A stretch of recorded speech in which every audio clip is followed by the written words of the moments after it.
We interrupt our programming to bring you special coverage of Russia's invasion of Ukraine. The country is now under attack from all sides. It's the biggest attack from one state on another since the Second World War. It began soon after 4:30 a.m. local time, when explosions could be heard from the Ukrainian capital after Russian President Vladimir Putin made this announcement. Circumstances require firm and immediate actions from us. Donbass's People's Republic asked for help from Russia. I decided to conduct a special military operation. Its goal is the protection of people who, during 8 years, suffered from abuse and genocide from the Kyiv regime. For more analysis, I'm joined from Poland by Melinda Herring. She's the Deputy Director of the Atlantic Council's Eurasia Center. And joining us from Istanbul is retired Brigadier General Mark Kimmitt. He's the former Assistant Secretary of State for Political Military Affairs. Thank you both for being here as this breaking news unfolds. General Kimmitt, I want to start with you. We are just learning that Ukraine has lost control of the Chernobyl nuclear site as attacks continue. Given all that we've seen overnight and into these very moments here, are we witnessing the beginning of another world war? Well, I certainly don't think we're looking at a world war. I think that would happen if President Putin made the decision to move into the NATO countries. But as this is currently focused exclusively on Ukraine, it will be a tough battle. It will be a bad war. There will be many casualties, but I don't think at this point it will go outside the borders of Ukraine. We're going to talk a lot more about NATO in a couple minutes here, but Melinda, I want to bring you in because we spoke with you very recently on our program about how specifically on the ground in Ukraine, a lot of individual citizens were kind of going about their daily lives. They've gotten used to kind of the background noise of Putin's threats of invasion. Were you surprised by this invasion overnight? Hey, Maddie, no, I wasn't surprised. So it's the logical extension of what Vladimir Putin has been saying for months and months. Remember, he wrote that obnoxious essay last July. It was 5,000 words long, and it said that Ukraine is not a real country. Volodymyr Zelensky is not the real president. And Russia's historic lands sit in Ukraine. So I'm not surprised at all. I'm surprised by how far he went. So I didn't think that I didn't think that Vladimir Putin would go beyond the Dnieper River. I thought he would go to Kyiv and take about a third of the country, go to the Dnieper River and then go east. But he went all over the place. He went as far as Ivano-Frankivsk, which is a small city that I've done a lot of reporting there in Western Ukraine, and they bombed part of the airport there. So I'm surprised. I think they hit 16 or 17 different cities. I'm surprised by sort of how far they went within Ukraine. Yeah, he's getting very close to some NATO allies. General Kimmitt, I want to go to you here because we are going to be hearing from President Biden in a little bit. When you are listening to his speech, what are you going to be listening in for in terms of potential strategy or planning from the U.S. if NATO allies are, either intentionally or accidentally involved in some of these attacks from Russia? Well, you've asked two different things. I think President Biden, up to this point, has been very clear and direct on what the consequences of a Russian invasion will be. It will include sanctions. It will include continued support for Ukrainian insurgents after the war is over. And it will include equipment, money, and other things that they will need to continue, much like Afghanistan in 1979, the ability to prosecute an insurgency against the Russians. Now, you said a different thing, which is miscalculation, misstep, or mistake. If this, in fact, accidentally or intentionally pushes over into NATO territory, that's where the United States has drawn the red line. And if that happens, I think we're looking at a completely different escalatory ladder and one that will be far more consequential than simply Vladimir Putin's takeover of Ukraine. Well, let's take a step back as well, because I know, General, that you have worked with NATO from Brussels. When you look at how NATO has had to redefine itself in the past, I'm thinking about after 9/11, for example, and when you compare that to what we're seeing now, do you see this moment as a potential repeating of that, where NATO does have to redefine itself again in light of this invasion? Well, we could have a long discussion about the inflection points within NATO since its founding. Technically, the first inflection point was after the fall of the wall, where they decided that they were either going to be working out of sector or they'd be out of operations. The second one was the combat deployment into Afghanistan. They had never employed their forces in combat until they took over the entire Afghan operation. I don't think this will be a third inflection point. In fact, I think this will be a retrograde back to the types of operations that I conducted when I was a young officer for years and years before the fall of the wall. A lot of troops along the borders between Russia and NATO, continuing basing of forces forward, forces from all the NATO countries along the border with an intent not simply to deter the Russian forces, but if necessary to defend the NATO nations if Russia attacks. Melinda, I want to get your take on sanctions. I mean, we're hearing calls for more sanctions from the EU. We'll likely hear President Biden speak about more sanctions in a little bit here. But do sanctions move the needle at this point? No, they don't. And I think we need to stop pretending that there's some great magical solution that's going to cause Vladimir Putin to tremor and return home to Moscow. It's not going to happen. We didn't get it right. The deterrence methods or the deterrence that we put in place was not strong enough. The sanctions were not strong enough. And you know what? We have to hope and pray that the Ukrainians will fight and that they will resist and that Moscow will face fierce resistance and that it will be bogged down in war. That's the greatest hope right now. And I wish that I could give you a more hopeful answer, but that's the honest truth. Well, Melinda, I want to stick with you because when we had you on the program recently, we talked a bit about former President Trump's relationship with Putin and their dynamic. And you spoke about how Putin was potentially more fearful of President Trump. He kind of kept him on his toes a little bit more than President Biden. How would you compare a potential President Trump's response to what we're seeing with this invasion? I mean, do you think that Putin would have invaded had Trump still been in office? Maddie, it's really hypothetical. So, it's my guess. But we know that Trump really threw the Russians off. He was so erratic. He was so unpredictable. He was pro-Russian in his rhetoric, and he made a lot of really erratic statements.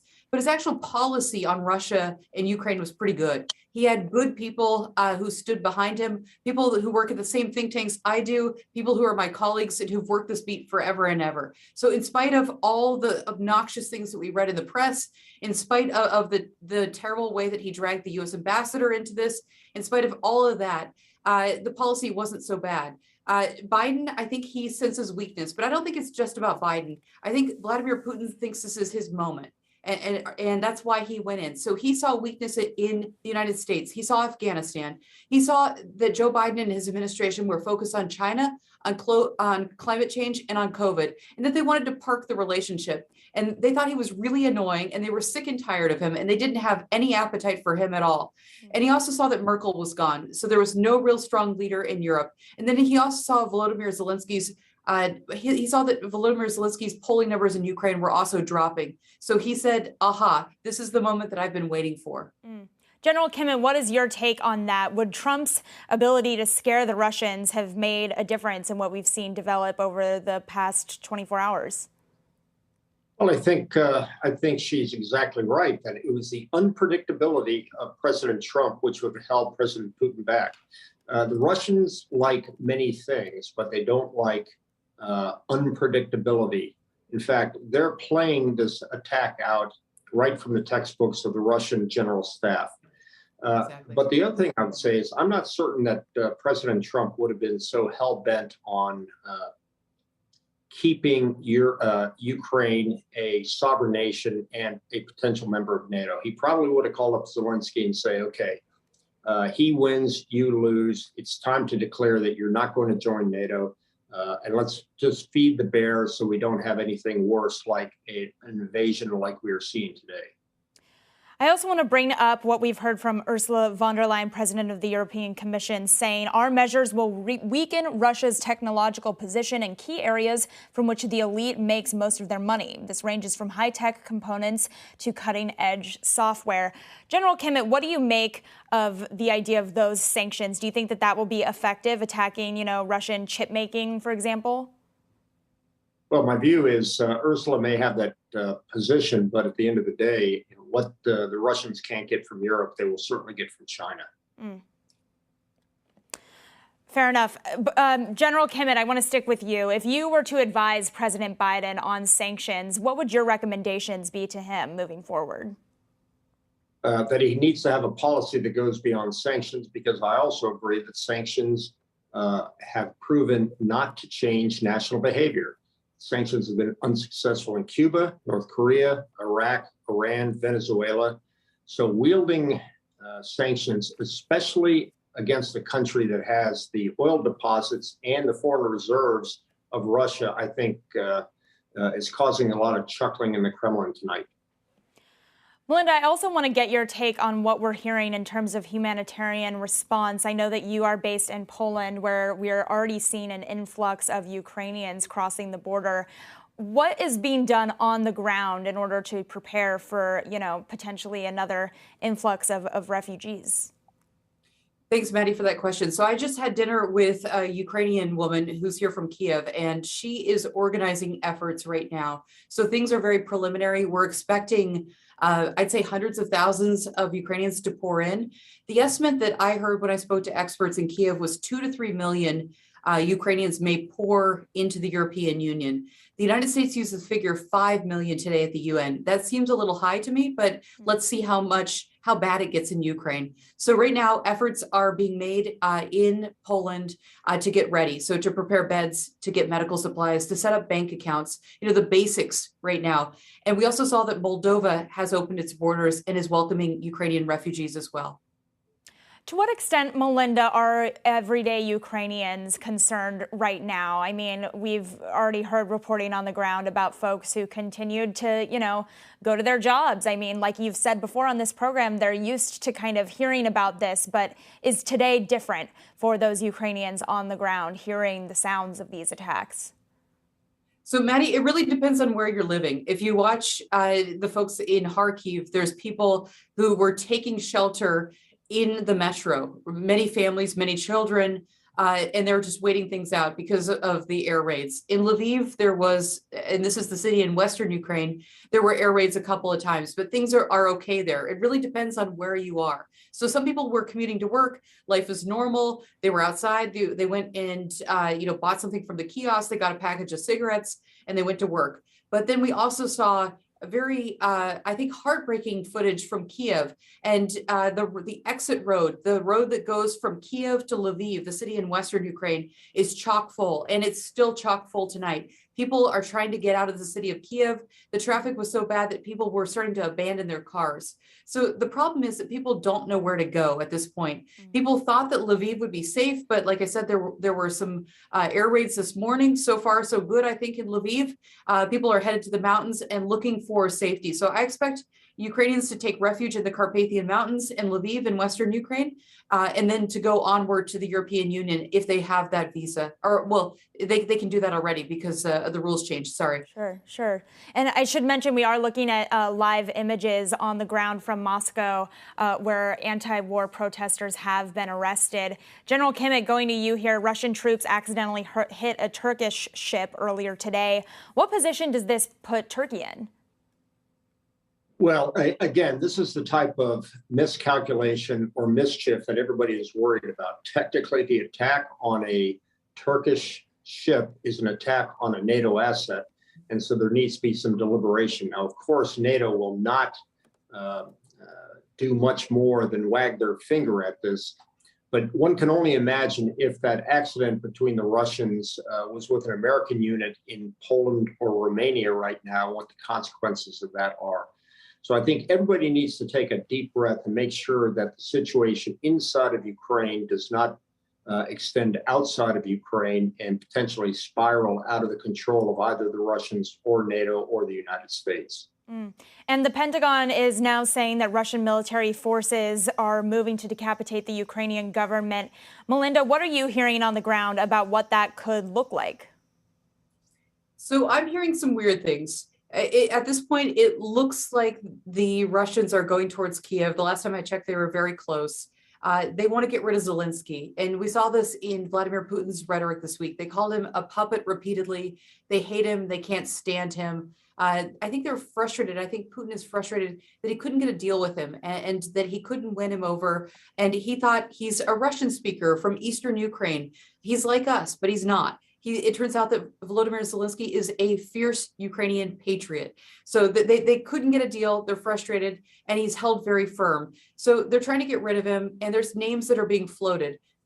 Look, if the Russians bring in enough force, they can try to install their leader, but the Ukrainians will resist. I mean, I can go through some of the names that I'm hearing, but they're pro-Russian leaders, pro-Russian Ukrainian leaders that Moscow may be considering, you know, if they were able to get rid of Zelensky. But Zelensky's not going to go easily. He's very determined. I'm a very strong critic of Zelensky. I don't think he's done a good job on domestic reform, but I think he has stood up as a leader in the past couple of days. He showed a stiff upper lip. He's inspired the people of Ukraine. He's told them to be calm. His messaging hasn't always been consistent, but he is doing a darn good job, and I commend him for it. Melinda, what do you make of Zelensky's requests in terms of sanctions from NATO? Do you think that he's done a good job in those discussions? So he keeps pushing. He was pushing for a long time for preemptive sanctions, and the embassy in Washington was as well. And I think we kept telling them over and over again, there's no way we can keep the coalition united if we put preemptive sanctions on Russia. So that was the argument. It fell on deaf ears. He was very frustrated. You saw a lot of, I would describe it as aggressive rhetoric coming out of Kyiv. You know, they're frustrated that the West isn't doing more. And I understand their frustration. So what I'm hoping for when Biden comes on soon is that he goes beyond this package of sanctions that everyone expects on Russian banks. It's not going to do anything. So the Russians have priced in these sanctions. They have so much money in the bank. They have billions of dollars in the bank, and they can withstand the pressure of sanctions. So I hope that Biden and his team are finally going to get a little bit more creative.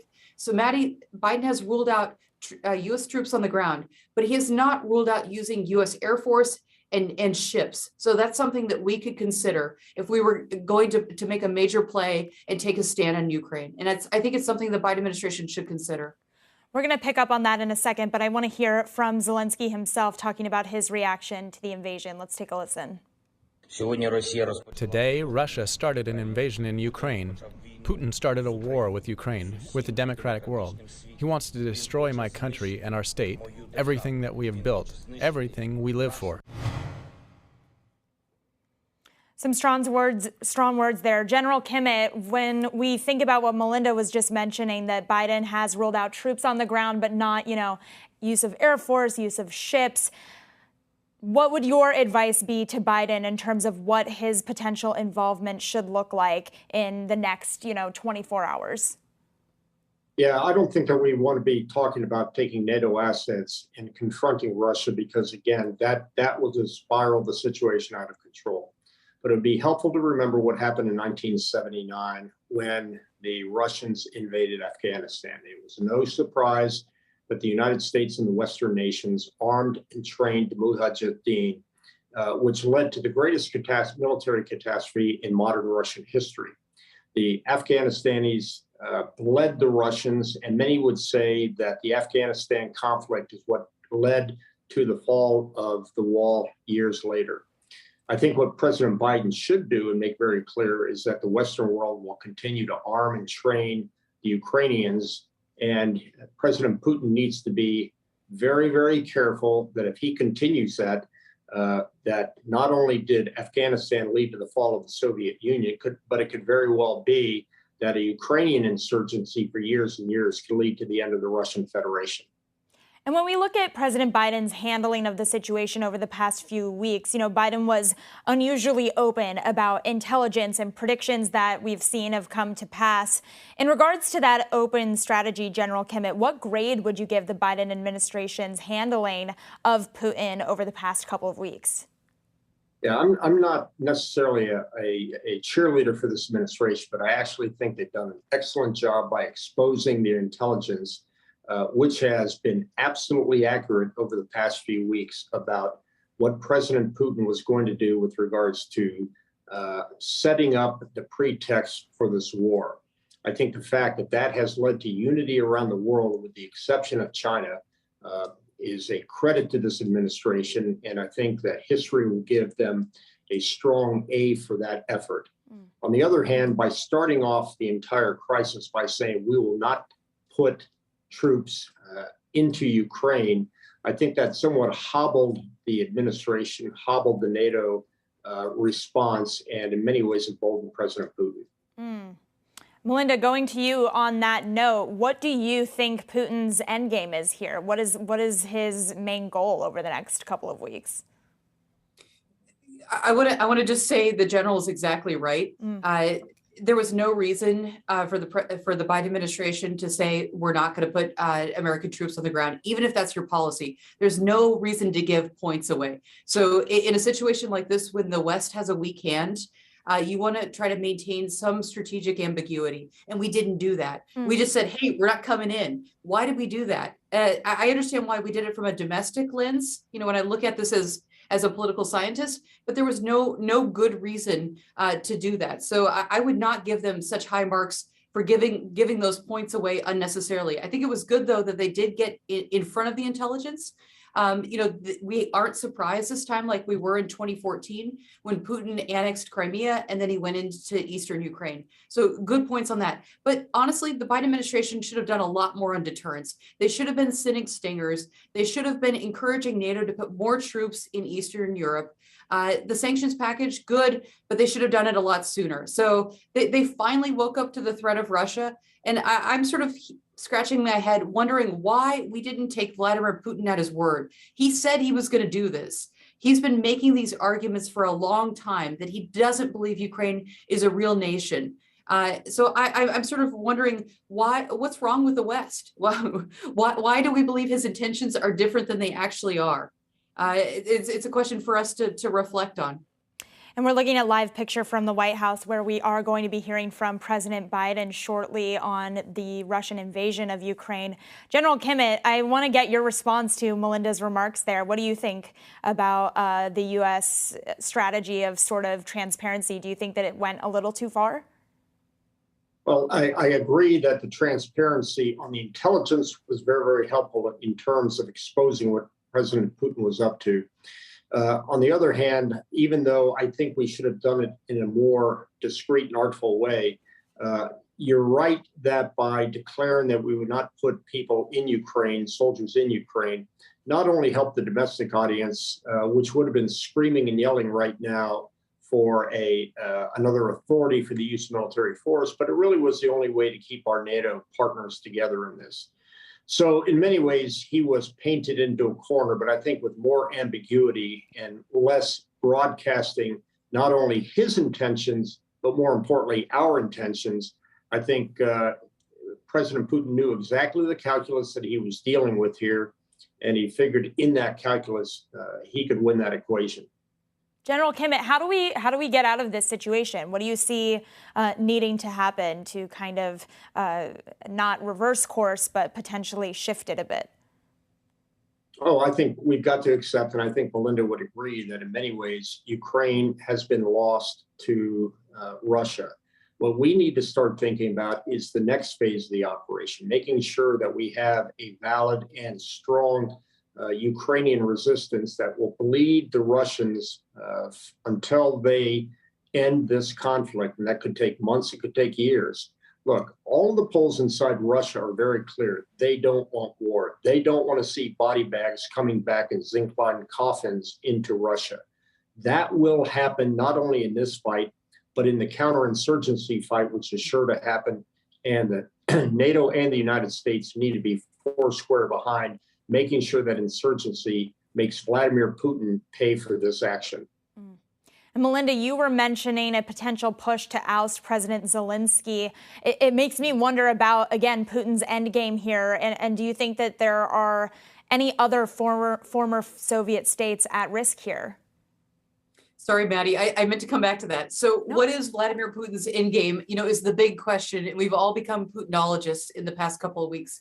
So if I have to nail it down to 4 aims, I can. The first is to end the westernizing drive in Ukraine. Ukraine has been changing massively since 2014. In 2014, there was a revolution and the country decided that it wanted to be part of the West and that it wanted to say goodbye to Moscow. And it was a massive change. And it was a very hard struggle. And they embraced a number of reforms. There were good days, there were bad days. I don't have enough time to get into all that, but the country made a lot of progress. And Vladimir Putin didn't like it. He didn't want Ukraine to become a vibrant Slavic democracy, because if Ukraine becomes a vibrant Slavic democracy, he has no excuse, and Russia can too. So that's number one. He also wants to destroy the unity of NATO. He wants to humiliate the West, and he wants to rewrite the rules of the European security architecture. That's a fancy term that we use in Washington. He wants to be the boss in Europe. He wants a veto over NATO membership. And NATO has said, hell no, we won't go. And I think the irony in all of this is that NATO has a new mandate. NATO is sitting up firm and knows what it's doing for the first time in a long time. And we also see Sweden and Finland, 2 countries that haven't wanted to join, and they may join as a result of this crisis. So there is some delicious irony that Vladimir Putin is not going to like as a result of this. But the short term is not very positive. Russia vastly outmatches Ukraine in terms of its air force, its navy, the troops, and on and on and on. But do not underestimate the Ukrainians. The Ukrainians are more motivated. They've been fighting for 8 years. They know their territory and they will fight. There is a strong history of insurgency in Ukraine. 45% of Ukrainians say they will fight with weapons. So I don't think this is game over. I do not agree with the general. I liked most of what he said, but I do not agree with the general that we should concede and say that Russia has come out on top. It's going to take a long time, but I am confident in the end that Ukraine will remain Ukraine, and that it will have its sovereignty and territorial integrity. It may take a long time. It's going to be bloody. On another point, though, Russia has changed massively between 2014 and now. So in 2014, when Putin annexed Crimea, there were big protests in Russia, in Moscow. You're not going to see that today. Vladimir Putin has really tightened the screws on civil society and on media. So most of the opposition lives in Vilnius, Lithuania, and there's hardly any free press. So even if ordinary Russians don't like it and they don't want body bags coming home, there's no real way to express that dissent without, being rolled up and put in jail. And the other point, if you study Russian history, the Russians have a tendency to get behind the czar. So they may not like it, but they generally fall in line. So I'm not so optimistic for Russia in the short term. General Kimmett, do you have anything to add to that in response to Melinda? No, I think Melinda is exactly right, but I think it's important to clarify, when I said concede, I don't mean surrender. Military operations have different phases. And I think that we are talking about now recognizing that what you're not going to try to do is hold every inch of ground at the borders. Yeah. What you've got to do is start recognizing that there will be a next phase. It may be the old Russian tactic about withdrawing into the depths of the country. But I think the tactics will no longer be one of making sure Russians don't come across the border. They already have. There will be a lot of near-term fighting that's going on, but I would hope that the general staff of the Ukrainian military is now starting to plan the next phase. And the next phase will probably look more like a counterinsurgency, as the Russians saw in Afghanistan, than it will be a protracted defense trying to protect every inch of land inside of Ukraine. That's what I mean by conceding, recognizing where the military operation is now, and don't try to do like the French did in 1940 and watch your military completely collapse. General Kimmett, do you see this potentially strengthening NATO? Whether NATO is strengthened by confidence or by fear, I just want NATO to be strengthened. And I think this does indeed strengthen NATO.